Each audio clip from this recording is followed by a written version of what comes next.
Hello everyone, and welcome back to the Renzi podcast. This is Dennis, as always, coming to you from a relatively normal day, normal Sunday, trying to to get over that derby loss at the volleyball game. But of course, as I said, for those of you that follow me over on the socials, it's exhaustion mostly, right? And we can't be anything less than proud of these girls and what they do, what they pulled off. And the season is still very, very long. But we're not here to talk about that mainly. We're here to talk about the football. I will get through a few things first that I will talk about on the post-game show for the Kairat game on Tuesday as well, of course. But first of all, for those of you that are new, of course, if you like what you see, check out the channel. We are getting more and more active everywhere now. So do go check out everything down in the description. Or if you would like, you can check out everything here using this QR code that should, at the very least, take you immediately right to the link tree, if I'm not completely mistaken. But aside that, of course, activity everywhere, interaction everywhere. Like, subscribe if you like what you see, most of all. And freely express your opinions either by commenting, messaging me, or everything in between. Second of all, and a bit more important, for those of you that have been following me for a minute now, I am gonna be going in for laser eye surgery, God help, on Thursday. So I will know more details on Tuesday. That's why I said I'll talk about it more extensively after the Kairat game. But I will for sure be gone for a day or two, right? Because it's laser eye surgery. It will need a bit of recovery. Of course, the show will be in the safe hands of Gav, as always. And people do seem to forget sometimes that I have a very, very reliable number two on this show. So I'm not worried about that. I just want you all to know that I will do my best to be back as fast as I can. And I'll give you more details on Tuesday. Because I'm seeing the comments, I will get right into it. I mean, there is no more perfect first comment. There isn't a much more perfect. That's the way to say. First comment to start off a show like this with, and that's El Kabi's call. Before we get into the details, as we do usually, there's no words for this man. Like, what can he not do? Like, I spoke about this around early September times where the season was starting. Even when Ayub was going through his bad performing phase with many air quotes, I said that I'm seeing stuff that's added to his game that Ayub didn't have. For example, from the previous seasons, he was as deadly as he was, but when did Ayub just cut out on the wing and cross the ball in, or cut back past like 2-3 defenders and then just put it into the opposite top corner of the net, for example? And now we're seeing something that he has done, of course, before, that scissors kick, that bike against Maccabi will never be forgotten. But he pulled it off so effortlessly. Of course, Pirola's back heel was more than impressive. But as the ball flies up, probably more people, not just me, but I jokingly said, "Oh yes, he's gonna score a bike." And oh, did he score a bike? I feel like even if there was the smallest bit of doubt that Ayub would reach his normal numbers this season, especially given that it's a contract year as well, I feel like he'll break his record at this rate. If I'm not mistaken, if I'm not completely mistaken, he stands at 16 goals right now. And we're barely into December. If he continues scoring like once or twice, of course he'll miss the time that he'll miss because of the African Cup of Nations, right? Which sucks. But it's the first year where I'm more than comfortable with the backups that we have. Because again, going back to that, the fact that we got Mehdi Taremi and Roman Yaremchuk as our second and third choice strikers is something unbelievable. And we'll see the true value of that now where El Kabi is going to be gone for like a month. Thankfully, he's making the Kairat game, which was a concern. But after that, I'm more than comfortable with the choices we have. And I truly feel like Ayub is going to be back better than even he is now, in a better form, in holding more pride to his game, more comfort to his game, probably scoring hat tricks, right? Also preparing for the World Cup later on. It's a big year for El Kabi. And that's why I feel like he'll perform even better. Which means the renewal needs to come even sooner. We need to get it over the line. There has been some chatter today from reliable people, at least in my books, that he has at least verbally agreed to a 2-year deal. But for now, take it with a grain of salt, and you know that as soon as I'm certain about it, I'll let you all know. Now, small parenthesis, because I completely forgot, and I promised him that I would let you all know. Of course, as I said, if you like what you see, support the channel and such. But right after I finish the show, I'm going to do my best at least to remember to put an extra link below. So if you do like what we do, go drop a sub to the amazing Red Center.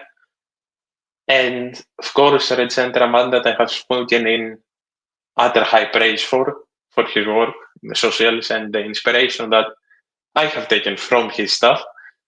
So go support him as well and tell him that I personally sent you. Now, let's get into the game. Thank you very much for the wishes. Let's get into the game. Of course, the game started as expected on one hand and unexpectedly on the other. Because we did start the game, well, relatively dominating, right? Chance after chance. And it did truly seem like a matter of time until our first goal went in, which it proved to be a matter of time. But the shots that Lilo saved are insane. The saves this man pulled off are insane. And I usually don't tend to be one of the people that say that, yeah, he played well against us, let's keep an eye on him, perhaps we need to bring him in. but solely because we are talking about a player that has spent the necessary years in the academy, so he counts as a Greek player in the European list. And if Paschalakis is to leave, I don't see why not.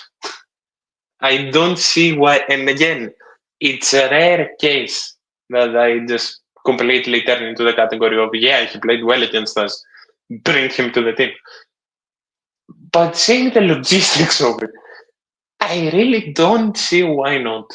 Which would also, if Paschalakis were to leave again, it would also give a chance for Nikos Botis to move up in the hierarchy and be a proper backup hitter. It's the logistics of it, it's the details. But yeah, getting into the game, of course, a few shots from Christos Mouzakidis blocked, a few shots from Taremi, of course, blocked as well. The first big chance, though, was the header from Julian Biancon that got saved by a few centimeters from Kliman Lilo, of course. Then, seconds after, an insane shot by Gabriel Strefezza, saved again in the top right corner by Kliman Lilo.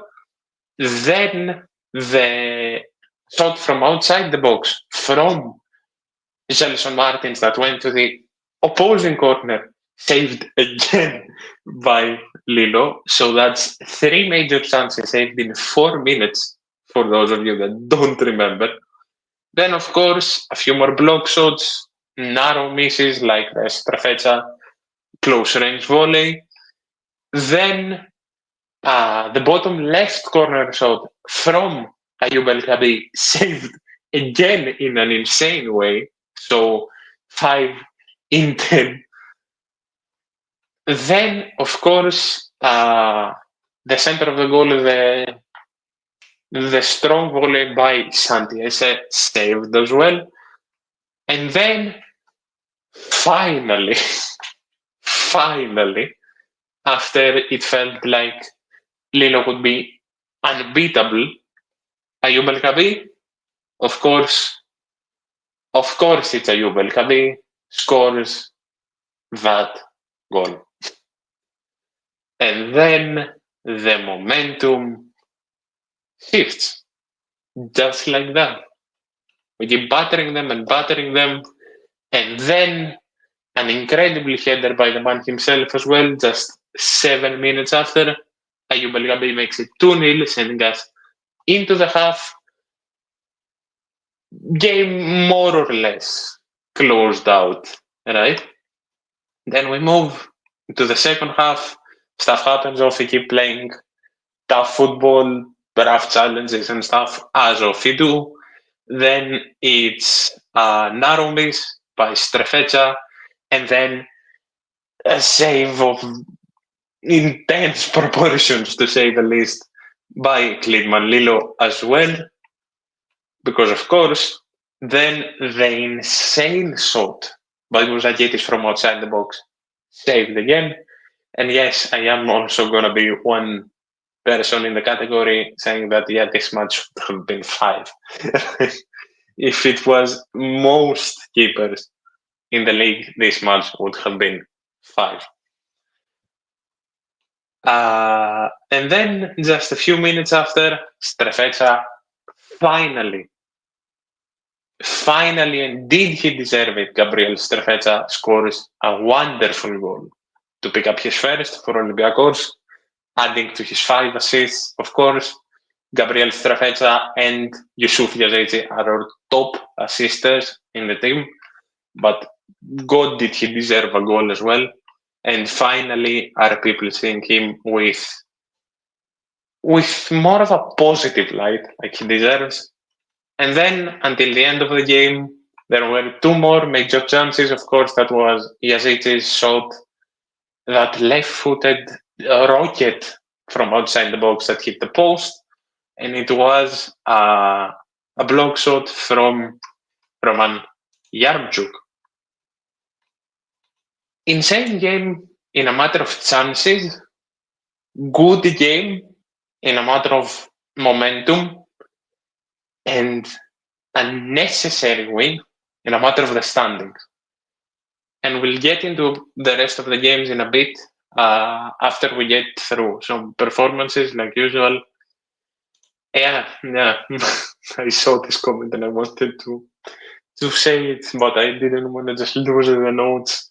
Quite simply, the game was like playing against your little brother in FIFA. I feel like that description can honestly cover most mid to lower table opponents that Olympiacos faces in the Super League. Because we'll have those comfortable wins and stuff. We'll have the mediocre to bad games for the low block teams, but so if not most games are very FIFA-like. When I saw that Puskas scored the goal from Strefetsa, I started to believe again that Santa Claus exists. Christ. Strefetsa deserved it. Strefetsa for sure deserved it. But performance-wise, it's, again, same for Panetolikos. There isn't that much to go on and talk about, but there for sure is some specific points worth mentioning. Kostas Tsolakis, of course, not as needed as he was against Panetolikos, but still kept his head on, played a cool game, was crucial, the minimal time that he was needed, whether that's running out of the box, which was successful, whether that's the save he made, whether it's the two successful high claims. Comfortable and the momentum he needs to go in against Kairat for sure. Now Rodi. Rodi, of course, I've been, as much as I love the guy, I've been the first to criticize him. I've been the first to say that he's been out of form. I think he's the first to know that he's played below his standards. But in my opinion, at least, Rodi didn't have as bad of a game as he usually does. He may not have been the Rodi that we know and that can win a game on his own, but he did grab an assist. He did cover his runs quite well. Of course, there is still that little gap of him being a bit better on the offensive end than the defensive end. But I thought that we saw a closer Rodi to the one we need to than the one we have been seeing the past few games. And as he posted on his story as well, step by step. I don't know if he'll start against Kairat, given that he played against OFI. I don't think that he'll start against Kairat. I think we will see Kostinya starting against Kairat. But even if he gets a bit of time in Kazakhstan, he needs to be on the top of his game, and I think he knows that. And I think he's slowly finding his confidence again. On the other hand, now, a player that came in for an injured Panos Rechos and is showing up again. A player that was incredible, even against Real Madrid. And a player that will more than likely start against Kairat. And that's a player I've been defending with my goddamn life ever since he came here and up to now. And that, of course, is Julian Biancon. A player that a majority of the fan base doesn't like. And look, again, I've said this before, I'll say it again. He Biancone is one or the other. Biancone is either a fan favorite or you are very meh about him. And I get the criticism. Okay, I don't agree with it most of the time, but criticism is something that we do preach here. Criticism is aimed for the betterment of a team in general, a player, and the discussion of solutions as well. So as long as criticism is kept at an acceptable and at a normal level, I'm more than okay with it. But the fact that a player can come in, pull performances of a starter when he's not supposed to be a starter and he still gets overlooked, yeah, that might get that. Because where we are harsh, when it's deserved most times, not specifically for Julian in general, we can also give credit where it's due. And Julian deserves the credit. Because in my opinion, at the very least, he keeps getting better every time he plays. Of course, you have the off game once in a while, but he keeps getting better. He keeps improving the lackluster, not style, the lackluster side of his game. He keeps concentrating, he keeps giving it his all and then some. And then you're seeing performances like this. You're seeing performances like this. And I know that I'm probably in the minority for this. But I am comfortable with him starting against Kairad. Of course, Retsos is an absence. Retsos is an irreplaceable absence. But the depth we have at center back is the position that makes me the most comfortable, at least personally, right? Because we have Julian Biancone as a third choice right now, deservingly so. And I've said it before and I'll say it again. I don't think that there is a better third, fourth choice center back in the world for us right now. I think Julian is the ideal choice for that role. And then, God help, if needed, we have Kalogeropoulos behind them. So I'm comfortable. And props to Julian for the performances he's been putting on. And I truly do believe that he's getting better and better. And speaking of somehow better and better, Lorenzo Pirola. We're not going to keep him another season, are we? I've run out of words for this player. I've run out of words for his talent. I've run out of words for his quality. I've run out of words for his excellent performances. Adding on to everything he's doing defensively, we see him pulling off a wild backheel assist, sending the ball to the moon for Ayub to pick it up for that bike. There is no words. There really isn't. His performances are explanation alone why the entirety of Europe is looking at him. I've said it before that he's one of the brightest talents we've ever seen at centre back. He's due not only for being a regular on Italy on the senior side. Of course, he was captain of Italy's youth side.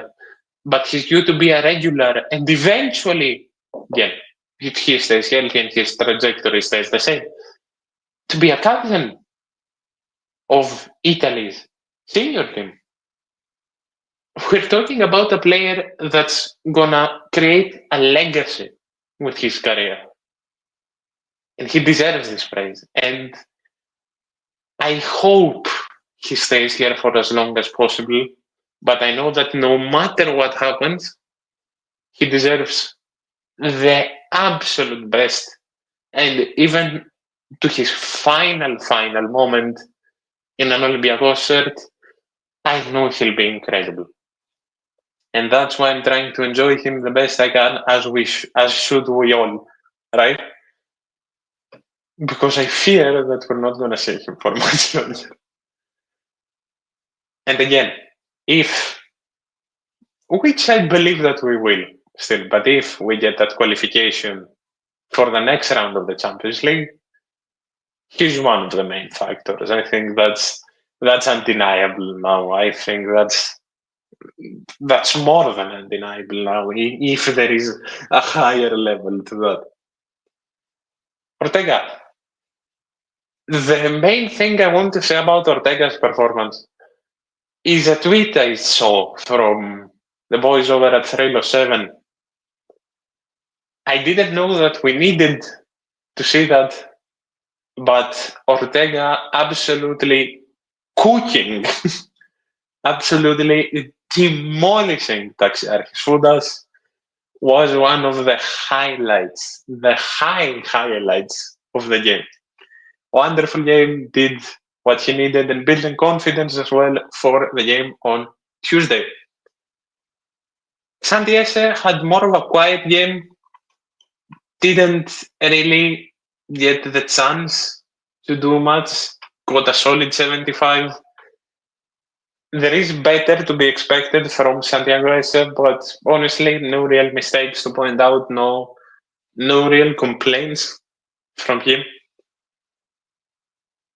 And speaking of legacy, speaking of absolute pride, speaking of talent, and speaking of pure excellence, Christos Mouzakidis, the Golden Boy Web winner, the now universally recognized wonderkid of Olympiacos, the universally recognized pillar of the midfield of Olympiacos, thankfully now starting more games as we've been yelling about all season. The reportedly considered next Luka Modric by Real Madrid, Amorim's main target for the midfield, and so on and so forth. A kid that's going to create a legacy that I think we can't even imagine yet. A kid that's going to be sold for probably around 40 to 45 million. One of the greatest midfielders that Olympiacos has ever produced. A red by heart, a red by blood, and someone who I think will keep at least until the summer. At least until the summer. But of course, Champions League is going to play a big part in that. To get this clear, because I don't really want to get into transfers already. I at least want to wait until the game against Kairat is done, so we know our UCL chances as well. I don't think that the main pillar of the team is going to leave in January unless an unbelievable offer comes in. But I think that, I may joke for Pirola that I hope we keep him. I think it's undeniable now that Christos Mouzakidis will leave in the summer of 2026. I believe that Christos Mouzakidis is going to do more things than he even thinks he will. I believe that Mouzakidis will build a legacy that minimal, if no Greek player has seen before. And even if I despise clubs like Manchester United and Real Madrid with my entire heart and soul, you can't deny the kid the opportunity, right? You can't. You simply can't. Even screw the thing. When coaches, not gonna talk about Amorim. When you're hearing that Xabi Alonso, one of the greatest midfielders of all time, considers you an incredibly high prospect and wants you in the team, you can't deny the opportunity, right? And let's not lie to ourselves. Especially in the summer, Real Madrid are gonna send the money over. Even if it's 40-45 million, Real Madrid are gonna send the money over. That's undeniable, sadly. But it's gonna be just a start for the career of Christos Moustakitis that we'll all admire with the uttermost pride. Same as we have for Babis Kostoulas, who, by the way, was insane today. I'm just proud of the boys.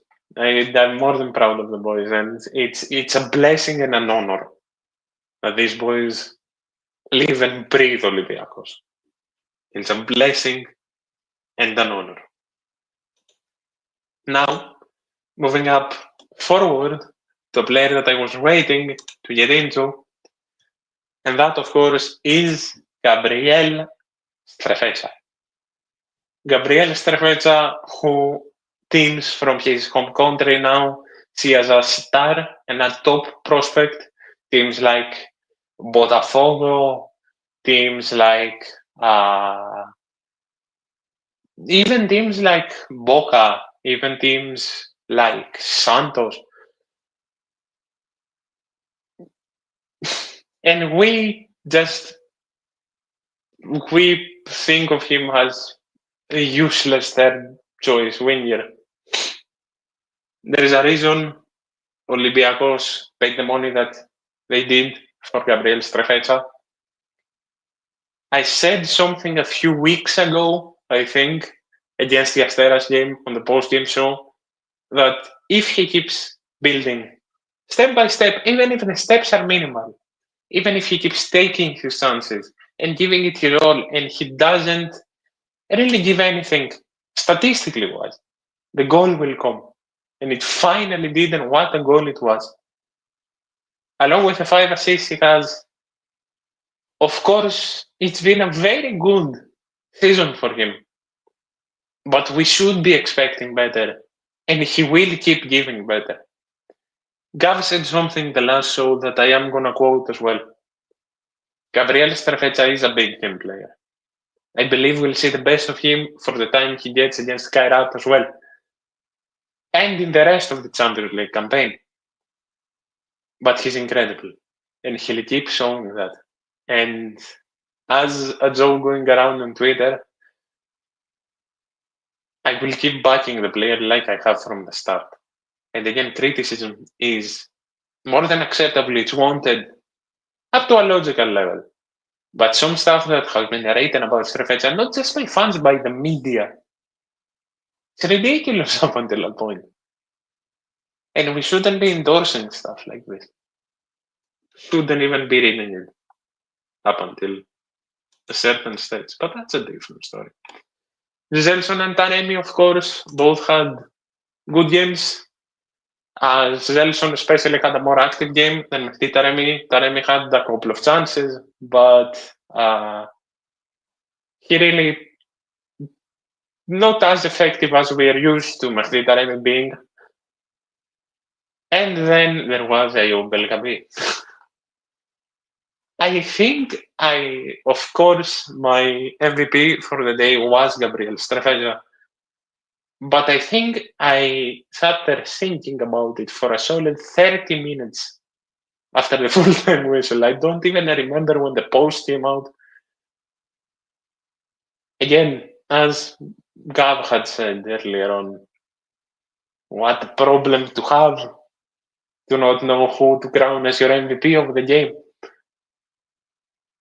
But I said everything I wanted about El Khabib. It's just, he's a blessing to the team.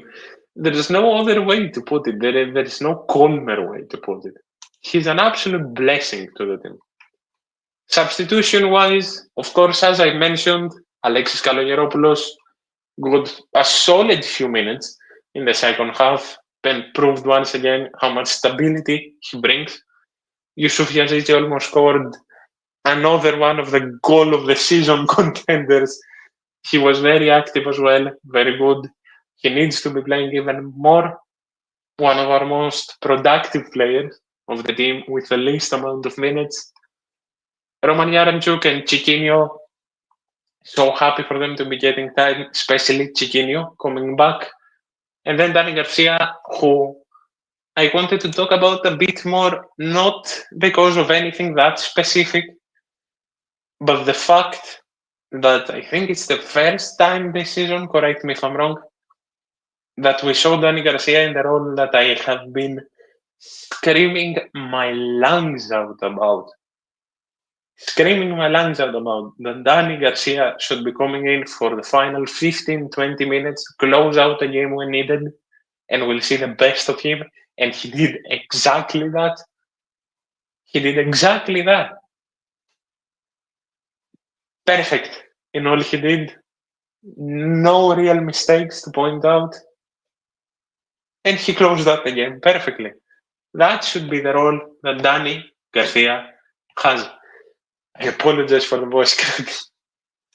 Don't know why I'm suddenly losing my voice. But yeah, that's about what I wanted to say for the game. Looking at the standings, of course, we stand at 34, top of the league, momentum on our side. PAOK stands at 32, close behind, something to for sure keep an eye out on. Ike stands at 31 points, again close behind. I don't know how the game even ended today against Atromitos. I left it at 1-0 with Orbelin Pineda. I'm a fan of that player, by the way, but in general, I don't really scare me. But we'll get into that in a general standing talk before the holidays.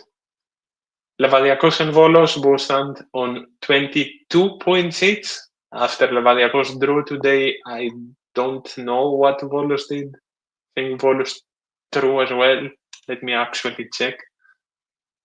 Yeah, Volos drew to Kifisia. I don't know why I completely missed that.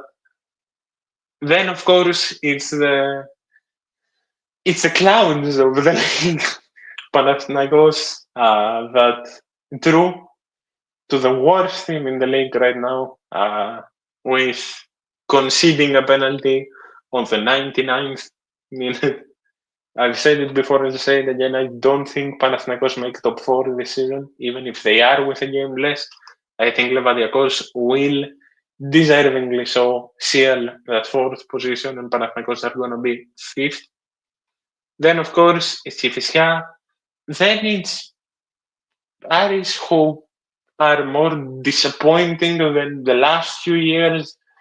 Somehow they're more disappointing than the last few years. And if they continue like this, I think there is a real scare for them to actually drop into the playouts. I don't know what to say about that. And then it's the playout chaos, of course. This Pana downfall tastes wonderful. It tastes even better because today came from a late penalty like they are used to earning.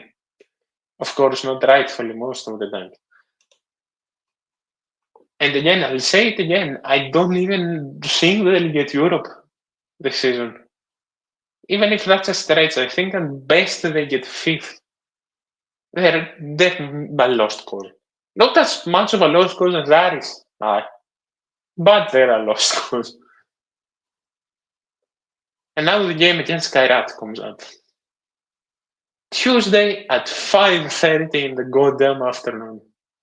At minus 20 degrees Celsius. Thank God the Astana Stadium is closed. Thank God it's not an open stadium.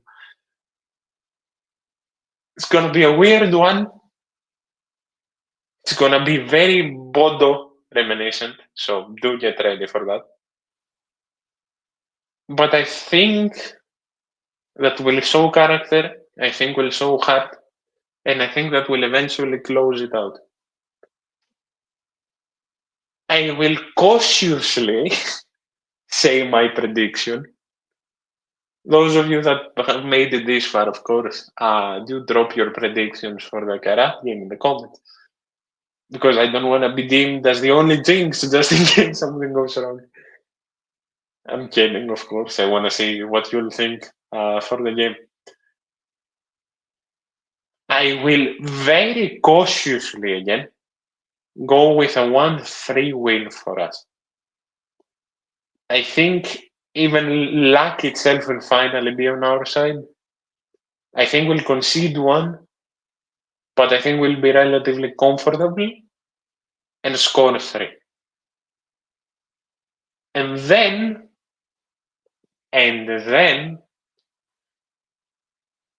God help. It's a stressful situation needing to get 3 wins out of 3.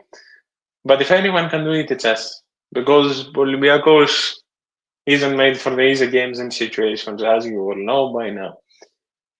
Of course, the game that we can't really overlook is the Youth League game as well, the final game of the league stage. Our boys need to come in and show the incredible spirit that they have shown up to now. Getting very unlucky against Eindhoven, of course, getting very unlucky, and just sadly getting exhausted against Real Madrid, but in a prime position to qualify. And I think that unlike the senior team, I think they'll go out and completely demolish the Kairat under-19s. 3-1 Olympiacos here too, but we will come out later on in the game because I feel like Kairat will be quite defensive. Kairat will play they'll make Arteta look like an offensive coach. I feel like we'll score late as well, but I think we'll get some quick goals like we did against, of course, non-comparable situations, but like we did against OFI. I think we'll get like 2 goals in a span of 10-15 minutes and then score one perhaps at the end. So I more or less agree 100%.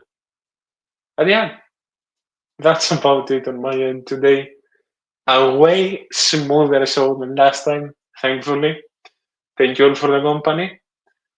I hope you all enjoyed Mikhail Arteta. God.